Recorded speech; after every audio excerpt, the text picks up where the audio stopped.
বৌদি না বলছে বক ফুল আছে, ওটা কি উপকার? ওটার কি উপকার ওরা জানে না। কিসের উপকারের কথা বলছো দীপঙ্কর? কুমড়ো ফুল খায়, তুমি জানো না? হ্যাঁ হ্যাঁ, ঠিক বলেছ, ঠিক বলেছ বিষয়টা। আমি তো ভুলেই গেছিলাম যে কুমড়ো ফুলটা যে ভাজা হয়, কুমড়ো ফুলের কথা মনে ছিল না। হ্যাঁ বিবেক ভাই, কুমড়ো ফুলের বড়া খেয়েছো কখনো?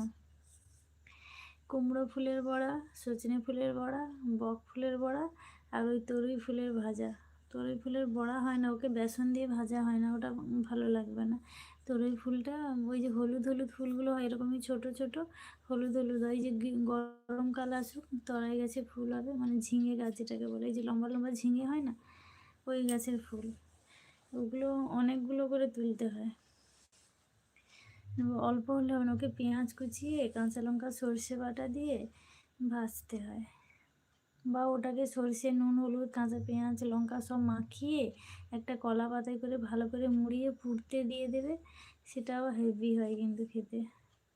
যেহেতু এখনকে উনুনে আর রান্না করা হয় না বলে পোড়া হয় না, গ্যাসে তো পোড়া যায় না, তো ভাজা হয় ভালো বেশ।